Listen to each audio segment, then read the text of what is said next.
Hello. I'm the project engineer. I heard you have a concern about the street improvement we have planned for your neighborhood. Yes. I heard you are planning to improve my street. What will this mean for my neighborhood? We plan to correct deficiencies in the grade, as well as deficiencies in the curvature of the existing alignment.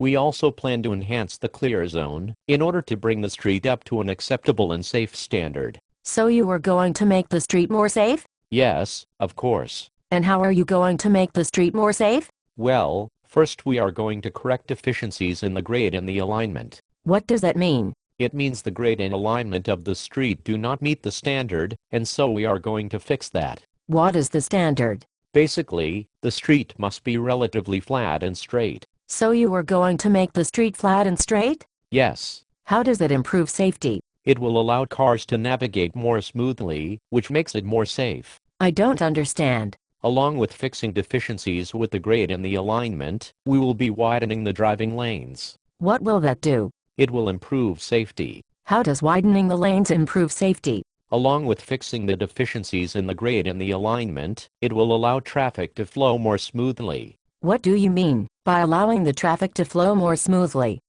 How does it improve safety? Cars will be able to move without worrying about hitting things, so it will be more safe. That is why we are also expanding the clear zone. What do you mean by expanding the clear zone? We will be removing obstacles from the clear zone to improve safety. What is the clear zone? It is the area on each side of the street that we need to keep clear of obstacles in case cars go off the road. What kind of obstacles? Mostly trees. So you are going to remove the trees from the clear zone to improve safety? Yes. Exactly. How big is the clear zone? The clear zone is 25 feet on each side of the street. 25 feet. That is my entire front yard. I'm sorry, but the standard requires that, for the road to be safe, all obstacles must be removed from the clear zone. Do you understand that my children play in this clear zone? I would not recommend that. It would not be safe. But it is safe today. I thought you were doing this project to improve safety. How is the street more safe if my children can't go outside?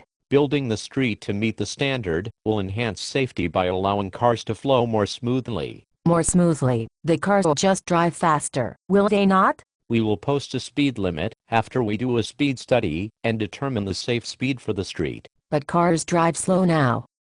Slow is the safe speed through my neighborhood, where my children are playing in my yard. How does it improve safety to have a drag strip out my front door? It will increase safety because traffic will flow more smoothly. That is the standard. I am not aware of anyone being killed in an accident on this street, and I have lived here for 30 years. Are you aware of anyone being killed? No, I'm not. I am not even aware of any accidents that have occurred on this street. Are you aware of any accidents? No, I'm not. Then why do you say that the street is not safe today? The street is not safe because it does not meet the standard. So today cars drive slow, and it is safe, but you want to flatten the street, straighten the street, widen the street, and remove all of the trees, so cars can drive fast. Then post a speed limit, so they slow down? And you say this is more safe? Yes, it will meet the standard. And please understand, there are high traffic projections for this street. What do you mean, a high traffic projection? We project that a lot of cars will use this street in the coming years. Why would a lot of cars drive down this street? It is a small, narrow street where you have to drive slow. That is why we have to improve it to meet the standard. Won't that just encourage more people to use the street? We have anticipated that and are adding 2 more lanes to handle the additional cars. You are adding 2 more lanes? Yes. For cars? Yes. An additional 2 lanes will allow the street to meet the standard. Let me see if I understand. You are projecting a high volume of traffic, where there is none today, and then building a street to handle this traffic. Aren't you just encouraging more people to drive? No. We are anticipating a lot of growth, and need to make this improvement to handle the growth. Where is all of this growth happening? New growth is being created in the tax subsidy zone. Where is the tax subsidy zone? The tax subsidy zone is on the edge of town. What kind of new growth is going to occur in the tax subsidy zone on the edge of town? There is a proposal for a grocery store as well as a drive-through restaurant and a gas station. Okay. But I go to the neighborhood grocery store across the street. And I eat at the restaurant up the block. And I don't drive much, so I don't need another gas station. Yes, we know. That is why we have planned for a pedestrian overpass on this block. What is a pedestrian overpass? It is a bridge that will allow you to safely get from one side of the street to the other. But I can walk across the street safely right now. My kids can walk across the street safely right now. Why will I need a pedestrian overpass? With 4 lanes for traffic, you will not be able to walk across the street without slowing down the cars. Slowing down the cars would not be safe. But I am not going to be able to haul my baby stroller up a pedestrian overpass every time I want to cross the street to buy milk.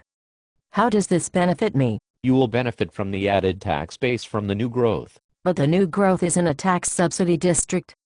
How much will they contribute to the tax base? Nothing today, but in 10 to 15 years they will contribute a lot to the tax base. Why would we make an investment that will not start to pay back for 10 to 15 years? By then the grocery store will be turned into a dollar store and there will be a new tax subsidy zone. If we did not provide the subsidies and invest in improving streets, the growth would not happen. Without growth, our city would die. But if I can't walk across the street to the grocery store, it will go out of business. If I can't walk up the street to go to the restaurant, it will go out of business. Nobody is going to want to buy my house with a highway outside my front door. Do you care that my neighborhood is dying? Yes. That is why we are investing in new growth.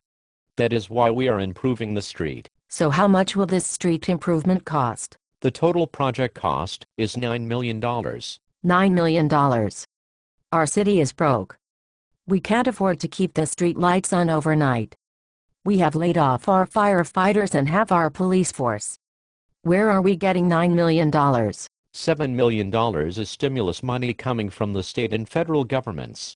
The other $2 million will be assessed to the property owners that benefit from the project. What does that mean, assessed to the property owners that benefit from the project? It means that the property owners that benefit will pay a share of the cost. Who is it that benefits from the project? Everyone that is on the street. Wait. Are you saying that I benefit from this project and will pay an assessment? Yes. You are one of the benefiting property owners that will be assessed for the project. You must be kidding me. I have a nice, quiet neighborhood street today. My kids play in the yard, and it is safe. I can walk across the street to the grocery store, or up the street to the restaurant, and it is safe. To make it more safe, you are going to flatten, widen, and straighten my street, and add 2 more lanes of fast-moving cars. This is done because of traffic projections, because we want new growth in the tax subsidy area on the edge of town. And while my neighborhood crumbles and my home drops in value, you are going to assess me too. I'm sorry, but the traffic projections require a 4-lane street. For safety reasons we must follow the standard. And you wonder why we are broke.